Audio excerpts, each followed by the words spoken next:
மாணவ செல்வங்களே, நாம் தற்போது காண இருக்கக்கூடிய பாடப்பகுதி வைணவ சமய பக்தி இலக்கியங்கள். திருமாலை வழிபடும் நெறி வைணவமாகும்.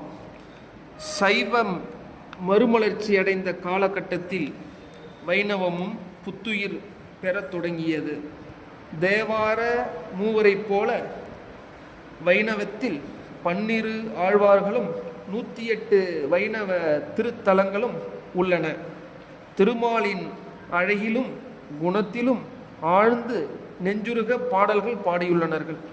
இந்த பாடிய 4000 பாடல்களையும் நாதமுனி என்பார் பாடியுள்ளார். 4000 திவ்ய பிரபந்தம் என்னும் பெயருடைய நூலாக தொகுத்தார். 12 ஆழ்வார்களின் நூல்களே வைணவ சமய பக்தி இலக்கியங்கள் ஆகும். முதல் ஆழ்வார்கள் மூவர். இவர் யார் என்று கேட்டால் மூவர்கள்: பொய்கை ஆழ்வார், பூதத்தாழ்வார், பேயாழ்வார் ஆகிய மூவரும் முதல் ஆழ்வார்கள் எனப்பட்டனர். திருக்கோவிலூரில் ஓர் இல்லத்தில் இடைக்கழியில் நின்றபோது திருமால் வந்து நெருங்கினார் என்பர். இம்மூவரும் சமகாலத்தவர் ஆவர். முதலாவதாக பொய்கை ஆழ்வார். காஞ்சிபுரத்திலேயே வாழ்ந்த இவர் அந்தாதியாக பாடிய 100 பாடல்கள் முதல் திருவந்தாதி எனும் பெயரில் விளங்குகின்றன. இவரே முதலில் திருமாலின் 10 அவதாரங்களையும் பாடியுள்ளார். வையந்தகழியார் வார்கடலே நெய்யாக வையங்கதிரோன் விலங்காக என்று சொல்லும் பாடல் கதிரவனை விளக்காக காட்டுகிறது. இரண்டாவதாக பூதத்தாழ்வார். பூதம் என்ற சொல் மிகுதியாக வருமாறு பாடியதால் இப்பெயர் பெற்றார். இவர் மாமல்லபுரத்தினார் என்றும் குரு பரம்பரைகள் கூறுகின்றன. இவர் பாடிய அந்தாதி பாடல்கள் 100ம் 2ஆம் திருவந்தாதி என்ற பெயரில் உள்ளன. இவர் அன்பை விளக்கமாக வைத்து பாடியுள்ளார்.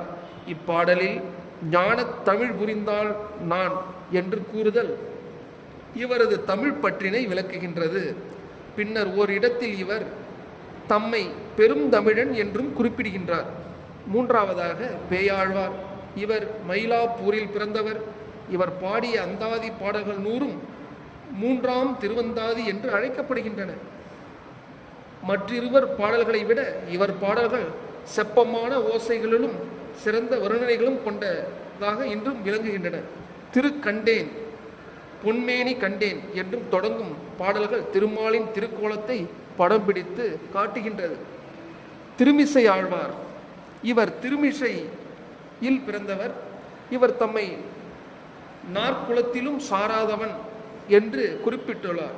இவர் 100 விருத்தப்பாக்களை கொண்ட திரு சத்த விருத்தத்தையும் இயற்றியுள்ளார். நாக்கொண்டு மானுடன் பாடேன் என்பார். இவர் வைராக்கியமாகும்.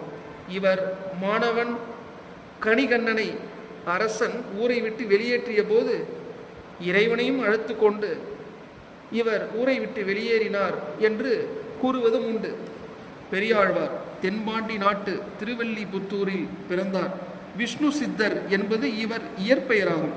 இவர் பாடல்களில் திருப்பல்லாண்டு, பெரியாழ்வார் திருமொழி என்னும் பெயர்களில் வழங்கப்படுகின்றன. திருப்பல்லாண்டு 12 பாடல்களை, பெரியாழ்வார் திருமொழி 461 பாடல்களையும் கொண்டு விளக்குகின்றன.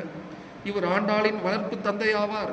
தன்னை யசோதையாகவும் கண்ணனை குழந்தையாகவும் பாவித்து தாயில்லாத ஆண்டாளை தன் தாய் போல எண்ணி இருந்த பிள்ளை வளர்த்த அனுபவங்களை எல்லாம் அப்பாடல்களில் கொண்டாடி அதில் கொட்டி நிரப்பியுள்ளார். இதன் மூலம் பிள்ளை தமிழ் என்ற இலக்கிய வகையிலை தோற்றுவித்த பெருமை இந்த பெரியாழ்வாரையே சாரும்.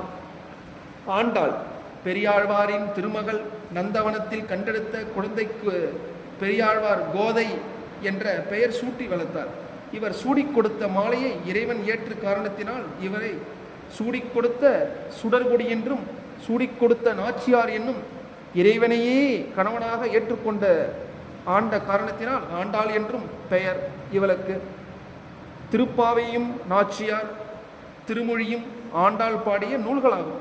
இவர் பாடிய திருப்பாவை 30 பாடல்களும் மார்கழி திங்கள் பாவை நோன்பு நோக்கும் பெண்கள் பாடி பரவசப்படுத்துவதற்கு தூய மனத்துடன் மாயவனை பரவுவதற்கும் பாடப்பெறுகின்றன. அடுத்தது நம்மாழ்வார். இவர் திருநெல்வேலி மாவட்டத்தில் உள்ள திருக்குருகூரில் பிறந்தார். புளிய மரத்தடியில் 16 ஆண்டுகள் தவம் இருந்து திருமாலின் அருளை பெற்றார். சைவத்திற்கும் மாணிக்க வாசகர் போன்ற வைணவத்திற்கும் நம்மாழ்வார் விளங்குகின்றார். இவர் திருவிருத்தம், வாசிரியம், பெரிய திருவந்தாதி, திருவாய்மொழி எனும் பிரபந்தங்களை பாடியுள்ளார். இவர் முறையே இருக்கு, யசூர், சாம, அதர்வண வேதங்களை கருத்துக்களை புலப்படுத்துவதும் என்பார். இவர் இயற்றிய திருவாய்மொழியிலே திராவிட வேதம் என்று புகழப்படுகின்றது. இத்திருவாய்மொழிக்கு 3000 படி, 9000 படி, 12000 படி, 24,000 படி, 36,000 படி என்னும் வியாக்கியானங்கள் எழுந்துள்ளன. மதுரகவி ஆழ்வார். இவர் பாண்டிய நாட்டு திருக்கோளூரில் பிறந்தவர். ஞானாசிரியர் தேடி அயோத்தி வரை சென்று திரும்பி இவர் நம்மாழ்வாரை ஞான குருவாக ஏற்றார். இவர் இறைவனை பாடவில்லை. நம்மாழ்வாரை பற்றி இவர் பாடிய ஒரே பதிகம் கண்ணினுன் சிறு தாம்பு என அழைக்கப்படுகிறது. குலசேகர ஆழ்வார். இவர் சேர மன்னன். தமிழ்மொழி வடமொழி இரண்டும் கற்று தேர்ந்த வல்லவர். இவர் பாடிய பெருமாள் திருமொழி 105 பாடல்கள் கொண்டதாகும். திருவேங்கடத்தம்மான் மீது இவர் பாடிய திருமொழி கவிதை சிறப்பும் பக்தி நயமும் செறிந்த பணுவலாகும். இவர் ராமாவதார கதையில் பெரிதும் ஈடுபாடு கொண்டவர். திரு கண்ணபுரத்து இறைவனாம் ராகவனுக்கு இவர் தாலாட்டும் பாடியுள்ளார். அடுத்ததாக தொண்டரடி பொடியாழ்வார். இவரது இயற்பெயர் விப்ரப நாராயணர். சோழ நாட்டில் உள்ள திரு மண்டக்குடியில் பிறந்தார். திருவரங்கத்தில் துளசிவனம் வைத்து அரங்கனுக்கு தொண்டு புரிந்து வந்தார். இவர் பாடியவை திருமாலை பள்ளியெழுச்சி ஆகிய நூல்களாகும். திருமாலை உருக்கமும் ஓசை நயமும் மிக்க 45 பாடல்களை கொண்டது. திருப்பள்ளி எழுச்சி என்பது 10 பாடல்களை கொண்டதாகும். பள்ளி எழுச்சி நூல்களில் இது முதலிடம் பெறத்தக்க சிறப்புடையது. திருப்பாணாழ்வார். திருச்சி உறையூர் பாணர் மரபில் தோன்றினார். திருவங்கநாதனின் மேனியழகு கண்டு மையல் கொண்ட திருப்பாணாழ்வார் அமலாதினார் பிரான் என தொடங்கும் 10 பாசுரங்களை பாடினார். திருமங்கையாழ்வார். இவர் இயற்பெயர் கலியன். திருக்குறையலூரில் தோன்றிய இவர் சோழனுக்கு படைத்தலைவனாக விளங்கியவர். குமுதவல்லி என்னும் மங்கையை மணந்து திருமலாடியிற்கு தொன்றாற்றினார். இந்த கைம்பொருளை எல்லாம் செலவிட்டார். திருமாலும் திருமகள் கணவனும் மனைவியாக வழி நடந்து வர அவர்களின் வழிப்பறி செய்யும் பொழுது திருமாலால் ஆட்கொள்ளப்பட்டார். இவர் பாடிய பெரிய திருமொழி, திருக்குறுந்தாண்டகம், திருநெடுந்தாண்டகம், சிறு திருமடல், பெரிய திருமடல், திருவெழுகூற்றிருக்கை ஆகிய 6 திருவாய்மொழியில் 6 அங்கங்கள் என பாராட்டப்படுகின்றன.